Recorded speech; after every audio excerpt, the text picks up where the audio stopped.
All right. Hello, students, and welcome to today's session. I just wanted to take a few moments and be able to give you guys some little housekeeping tips before I turn it over to our presenter.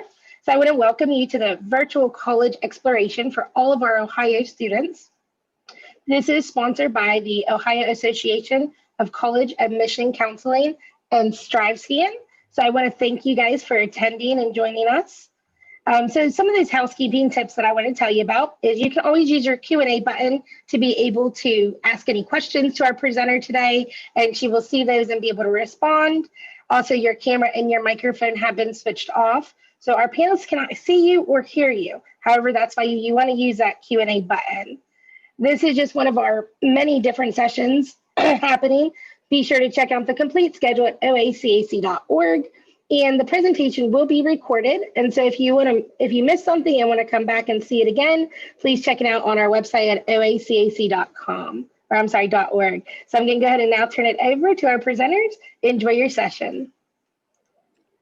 All righty. Good afternoon, everybody. My name is Marissa Rodriguez-Clark, and I'm one of the Assistant Directors of Admissions and Diversity Recruiter at Edinboro University. Super excited you guys are here today. I'm going to go ahead and share my screen, and we're going to get the presentation started.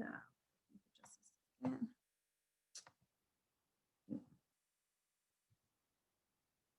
All righty. So Edinboro University, we're one of the 14 state schools of Pennsylvania. We are the furthest west out of the system. So we're just located in Edinboro, Pennsylvania, which is about 20 minutes south of Erie, Pennsylvania. So to give you some perspective, we're about an hour and 45 minutes away from Pittsburgh. We're north of Pittsburgh, about an hour and 20 minutes west of Buffalo. And then of course, about 2 hours away from Cleveland, east of Cleveland. So not only is there a lot going on in the Western Pennsylvania area, but then there's also a lot going on within within the surrounding areas of Edinboro and the western kind of areas of things going on. So we are a mid-sized university with about 4,300 students on campus. So it's what's nice about it is it's not too big, but it's also not too small. You can get all the big athletic events or big events on campus, lots of majors to go over and things like that. But then also average class size and student to teacher ratio is about 16:1. So we do try to keep things small, a little bit more personalized when it comes to the academic side of things. Just because we understand that's really what helps you be successful and things of that nature. So on the screen, you'll see a little bit of our different majors that we offer. We have over 100 majors to choose from at Edinboro. So what's great is there's a variety of, I like to say a little bit of everything for everyone. So in our College of Arts, Humanities, and Social Sciences, that's where you'll find like our psychology major, our criminal justice major, which are both super, super popular. Also too, we have all of our art majors in there as well. We're very well known for our animation major on campus, our graphic design major, and really majority of the arts include most fine arts, so drawing, painting, sculpting, graphic design, metal smithing, jewelry making, things of that nature. So lots of things going on within that specific College of Arts and Humanities and Social Sciences. In there as well is our English major and history majors, things like that. College of Science and Health Professions hosts majority of our science majors and computer science and math majors. So this also includes, we have a speech pathology and audiology major. We have all the pre-professionals that you can think of, so pre-med, pre-dental, pre-vet, and so on and so forth. That also includes our virtual world development major, which is our video game design major hosted within computer science. We also have an actuarial science track for our math majors and students who maybe are thinking about math, and also to all the hard sciences. So a chemistry major. We also do have geosciences, which is kind of interesting. We have a really cool major within the geosciences department that's kind of like an environmental studies major. So you can definitely take a look at that. School of Business hosts pretty much all of our business majors. So it's going to include, our business administration. It also includes finance and personal finance, accounting, things of that nature. So definitely if you're interested in the business areas, we pretty much have everything except entrepreneurship. So that's kind of the nice thing. And then last but not least, School of Education hosts all of our education majors, everything that goes from, pre-K through 12. We have early childhood, middle, and secondary. We also do have special education certifications and deaf education certifications as well. So you can definitely take advantage of all of that. So wherever students go, I always encourage them to get involved and be a part of campus. And so at Edinboro, it's super easy to be involved and be a part of campus. And so on the screen, you'll see a lot of different events that have happened on campus. Couple of things that do happen. So all of our clubs and organizations, we have 140 of them. They have some, we're on something called, we have like an event every year called Club Rush, where students are able to kind of like almost go through all the different clubs and organizations their first week of school to see what it is they want to be a part of and what they want to participate in. So it's super easy to get involved with, and there's everything under the sun, from cultural organizations to academic organizations to special interest clubs. Like we have an anime club on campus because we obviously have a super big animation major. And so what's kind of neat is there's a lot to get involved with and a lot to do and a lot to see.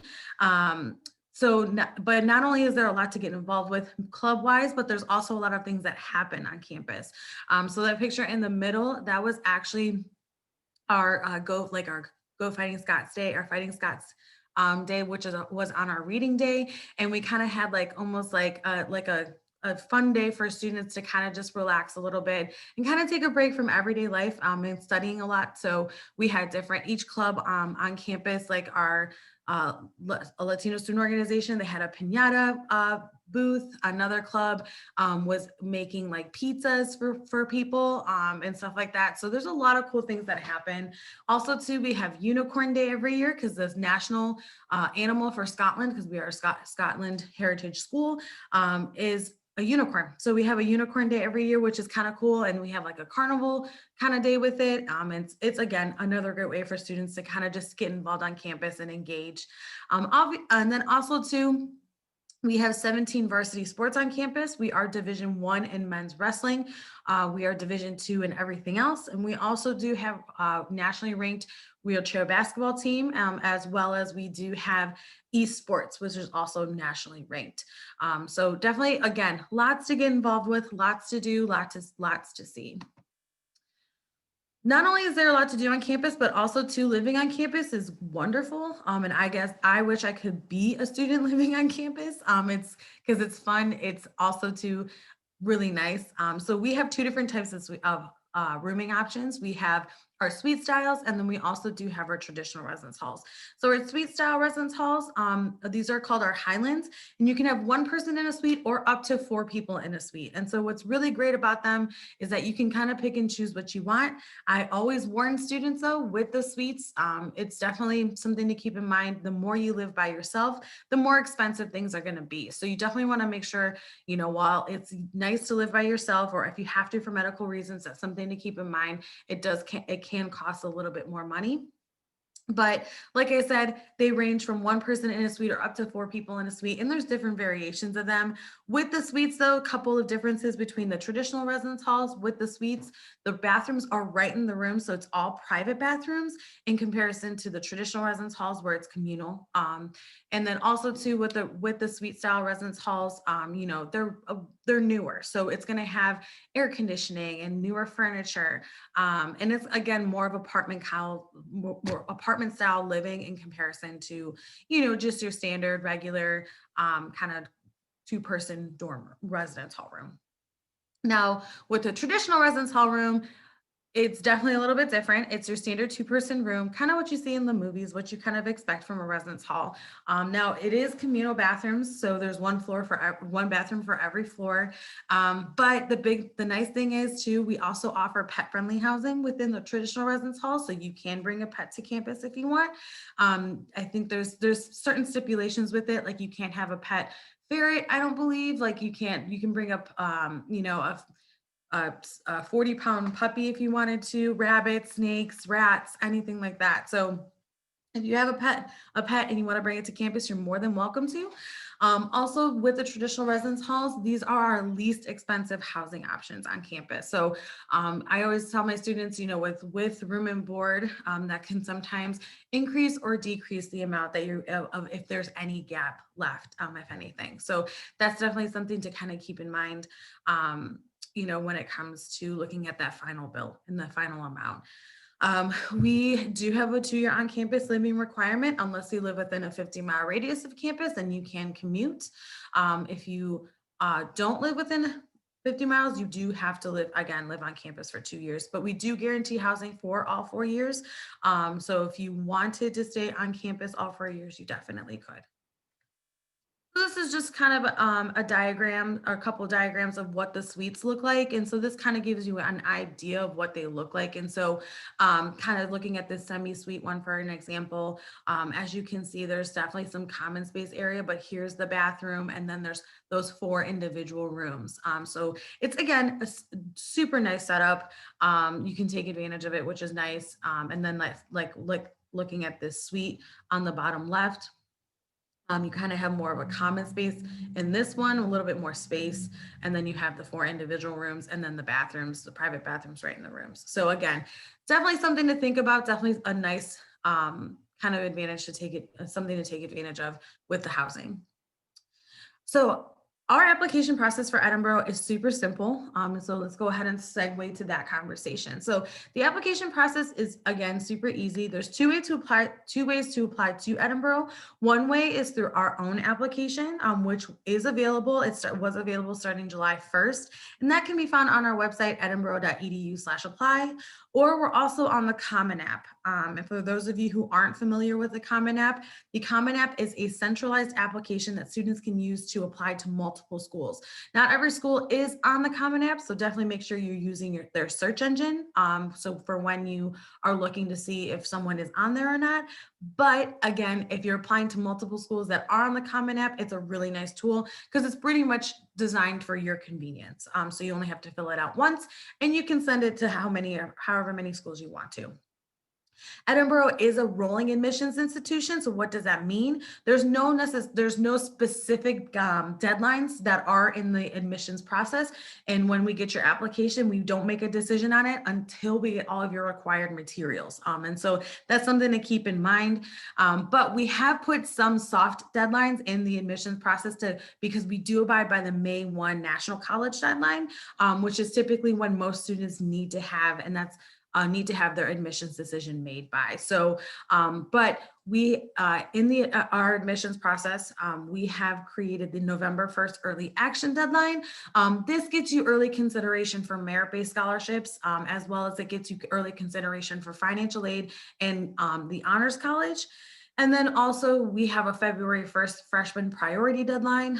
So we are asking students to try and at least have your application for fall 2021 in by February 1st of 2021. That just kind of, again, gets you on a nice timeline before that May 1st National College deadline. And also that's the last point in time we can consider you for merit-based scholarships. So that's definitely something to keep in mind. I always tell my students, early bird gets the worm in the college admissions process. So you want to make sure get things done the sooner the better, so you can avoid a lot of things. You can avoid a headache. You can avoid what I like to call senior moments where you kind of panic and you don't know what you're doing. You know what you're doing. You just got to get it done, right? So definitely recommend that. Now, when we get your application, what do you need? What do you need to submit? So obviously the application for visiting us today in our presentation, we can go ahead and waive that application fee for you, and the fee waiver code is EU 2021. So again, that's EU 2021. And then we need your official high school transcripts. And then this year for fall 2021, we are going test optional. So you do not have to submit your SATs or ACTs to get an admissions decision. So once we get your transcript, you'll be complete and we can go ahead and review you for admission. Now, there are some majors that do require, or you can submit an SAT for example, our nursing major is one of our majors that have selective admission requirements with it. There is a test optional route that you can take with it, or you can submit your SAT or ACT scores with it. So it's up to you and what you kind of decide. Where your SATs or ACTs can make a difference is going to be with merit-based scholarships. So it's really up to your discretion, students, on whether or not you want to submit them or not. Typically, it doesn't hurt to take an SAT or ACT just because some schools and other schools in the admissions process might require them for other things. So speaking of freshman scholarships, let's talk a little bit about them. So our scholarships at Edinboro, they range from $1,500 to $5,000. And if you're admitted to the university, you're automatically considered for them. You don't have to apply additionally for them. There's no additional application, no supplemental items that have to be submitted, anything along those lines. Now, so for to be considered for a merit-based scholarship, students have to have at least like a 3.4, 3.5 cumulative GPA or above. And again, that's a little bit dated information, but the 1019 ACT, if you do have that ACT with you, that can also be considered. And that's probably about the range that we would consider you for a scholarship if you have submitted your scholarship. So definitely try to be at least above 1,000, definitely try to be at least above a 1920 ACT, but definitely what matters most is going to be that GPA and trying to get to that 3.5 cumulative GPA. Again, if you don't submit your test scores, we don't review them with your GPA for scholarships. If you do submit them, we do have to admit them. I cannot omit that information. So I definitely warn students, if you're not sure what things are going to look like, ask. We can definitely assist you with that. And you can always contact me as your counselor. So we can have that conversation at any point. In addition to that, we also do have an honors college scholarship that students can apply for through the honors college, and that's $1,500. And so that can be an additional aid that can be offered to students.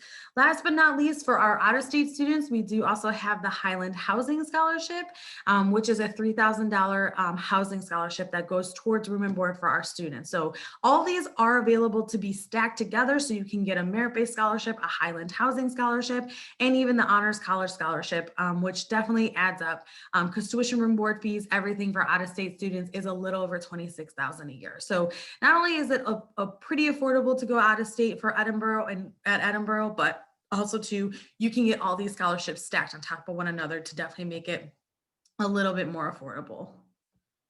Alrighty, so this is my contact information. So as your personal admissions counselor, I'm here to assist you with the whole admissions process. This year has definitely been a game changer when it comes to college search and how to go about things. So definitely don't hesitate to reach out. Don't hesitate to ask any questions because it is a little different now for everybody. So we want to make sure that we're making that this process is as simple and as seamless for you guys as possible. So don't be a stranger because we definitely like to see you even though we can't see you in person. So again, this is my contact information. You can contact me via email or you can contact me via phone and either one works. Or if you want to set up an in-person appointment because we are having on-campus appointments. So you're more than welcome to do that. We also do have virtual open houses happening in next couple of weeks on Saturdays. Also too, we have virtual admission sessions Monday through Friday. So definitely make sure that you're visiting. Definitely make sure that you're asking questions because we're here to help. So thank you guys so much for attending my session. And if you have any further questions, please don't hesitate to put them in the chat.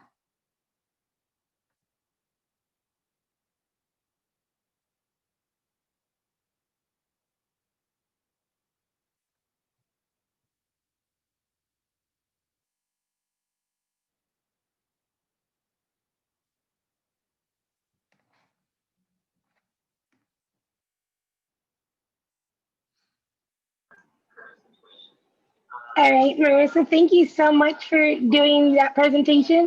I know I learned a lot about Edinboro today, so I appreciate that. If anybody has any questions, make sure you put them in that chat. And if Marissa's not able to get to them today, she will be getting a printout of all of the questions that you guys asked. And always remember, there will be a quick survey at the end of this session.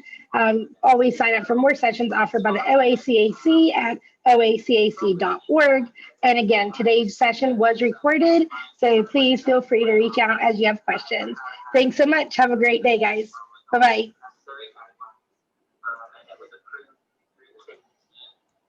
See ya.